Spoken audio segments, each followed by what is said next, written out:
Delighted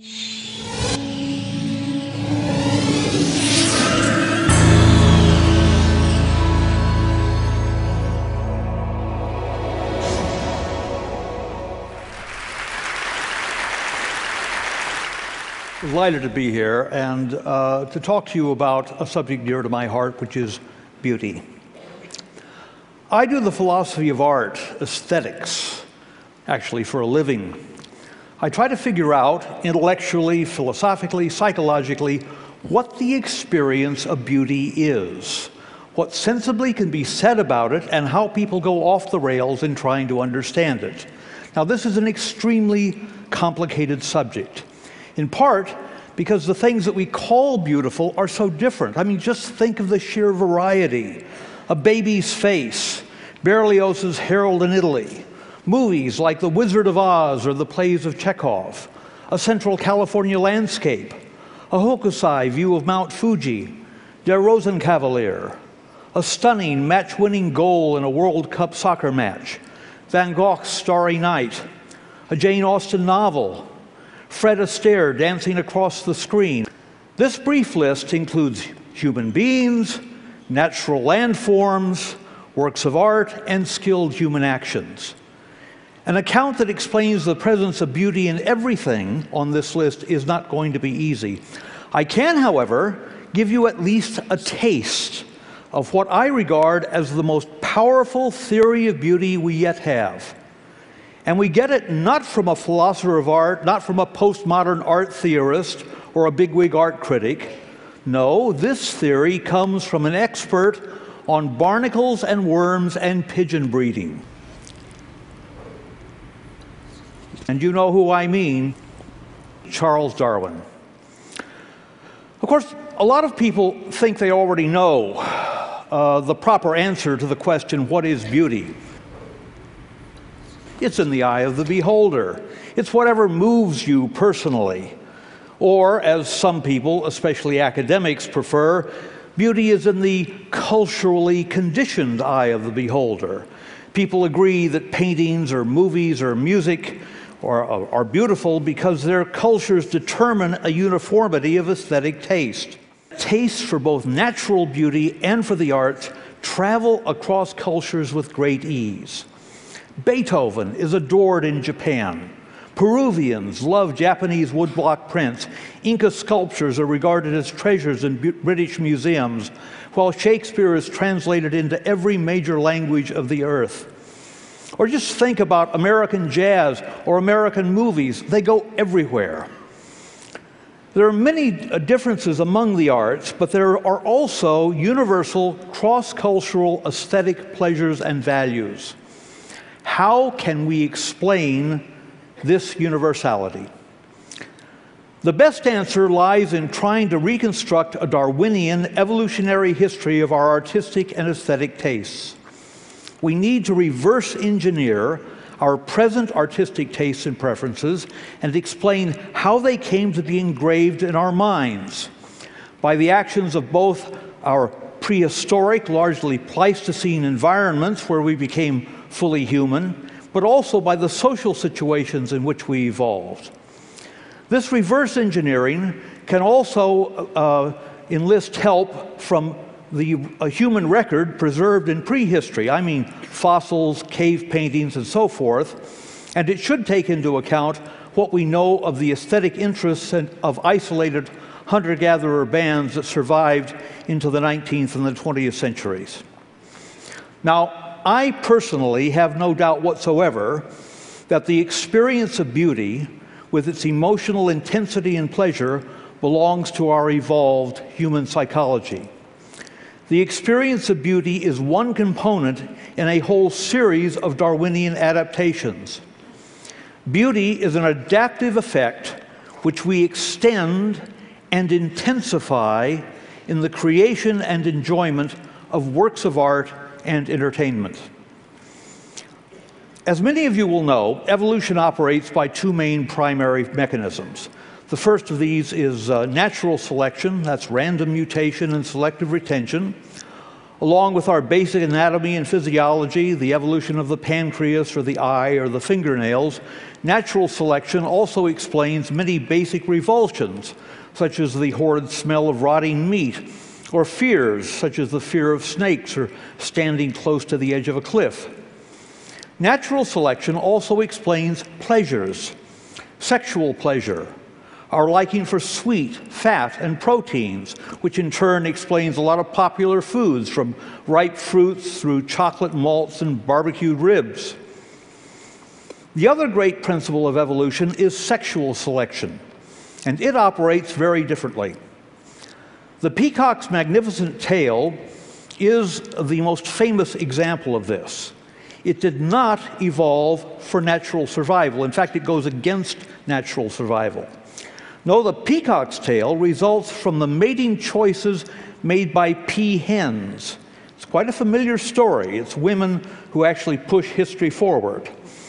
Darwin himself, by the way, had no doubts that the peacock's tail was beautiful in the eyes of the peahen. He actually used that word. Now, keeping these ideas firmly in mind, we can say that the experience of beauty is one of the ways that evolution has of arousing and sustaining interest or fascination, even obsession, in order to encourage us toward making the most adaptive decisions for survival and reproduction. Beauty is nature's way of acting at a distance, so to speak. I mean, you can't expect to eat an adaptively beneficial landscape, and would hardly do to eat your baby or your lover.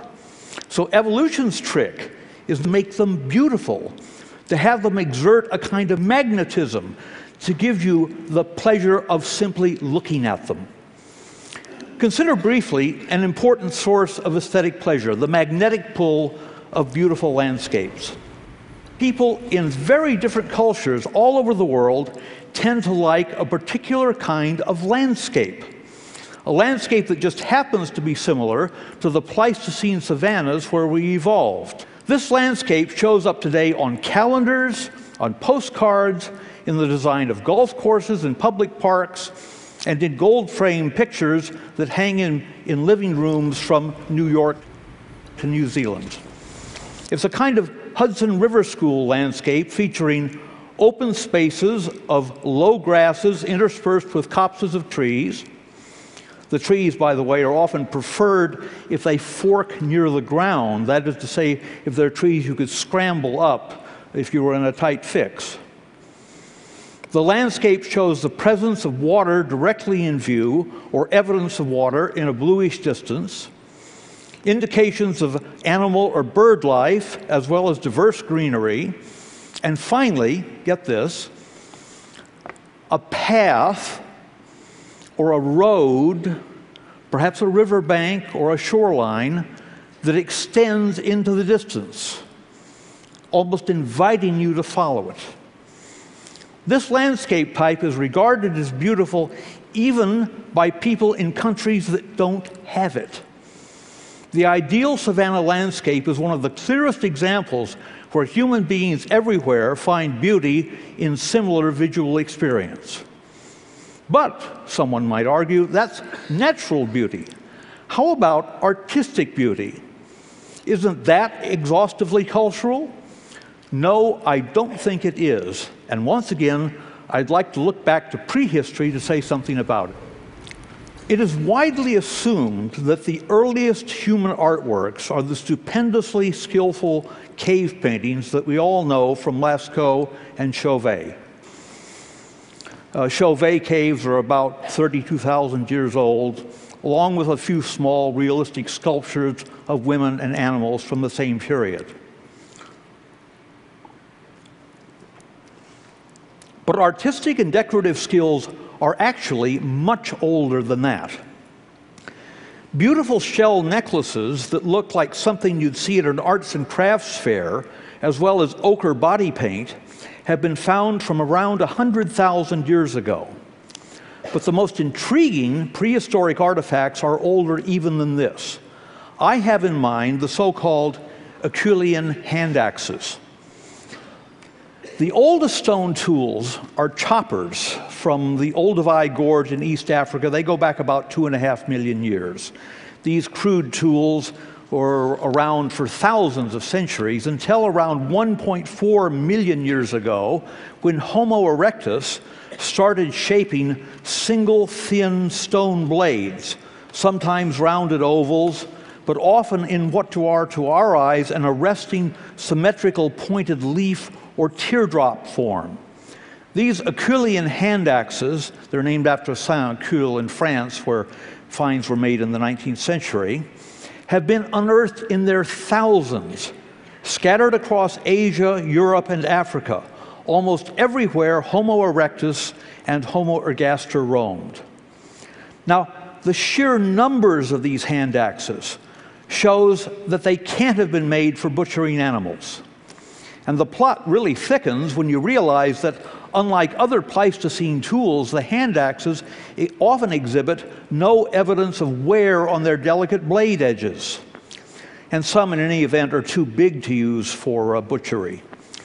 Their symmetry, their attractive materials, and above all, their meticulous workmanship are simply quite beautiful to our eyes, even today. So, what were these ancient, they're ancient, they're foreign, but they're at the same time somehow familiar. What were these artifacts for? The best available answer is that they were literally the earliest known works of art. Practical tools transformed into captivating aesthetic objects, contemplated both for their elegant shape and their virtuoso craftsmanship. Hand axes mark an evolutionary advance in human history, tools fashioned to function as what Darwinians call fitness signals. That is to say, displays that are performances like the peacock's tail, except that unlike hair and feathers, the hand axes are consciously, cleverly crafted. Competently made hand axes indicated desirable personal qualities: intelligence, fine motor control, planning ability, conscientiousness, and sometimes access to rare materials. Over tens of thousands of generations, such skills increased the status of those who displayed them and gained a reproductive advantage over the less capable. You know, it's an old line, but it has been shown to work. Why don't you come up to my cave so I can show you my hand axes? Except, of course, what's interesting about this is that we can't be sure how that idea was conveyed, because the Homo erectus that made these objects did not have language. It's hard to grasp, but it's an incredible fact. This object was made by a hominid ancestor, Homo erectus or Homo ergaster, between 50 and 100,000 years before language. Stretching over 1 million years, the hand axe tradition is the longest artistic tradition in human and proto-human history. By the end of the hand axe epoch, Homo sapiens, as they were then called finally, were doubtless finding new ways to amuse and amaze each other by, who knows, telling jokes, storytelling, dancing, or hairstyling. Yes, hairstyling, I insist on that. For us moderns, virtuoso technique is used to create imaginary worlds in fiction and in movies, to express intense emotions with music, painting, and dance. But still, one fundamental trait of the ancestral personality persists in our aesthetic cravings: the beauty we find in skilled performances. From Lascaux to the Louvre to Carnegie Hall, human beings have a permanent, innate taste for virtuoso displays in the arts. We find beauty in something done well. So the next time you pass by a jewelry shop window displaying a beautifully cut teardrop-shaped stone, don't be so sure it's just your culture telling you that that sparkling jewel is beautiful. Your distant ancestors loved that shape and found beauty in the skill needed to make it, even before they could put their love into words. Is beauty in the eye of the beholder? No, it's deep in our minds. It's a gift handed down from the intelligent skills and rich emotional lives of our most ancient ancestors. Our powerful reaction to images, to the expression of emotion in art, to the beauty of music, to the night sky, will be with us and our descendants for as long as the human race exists.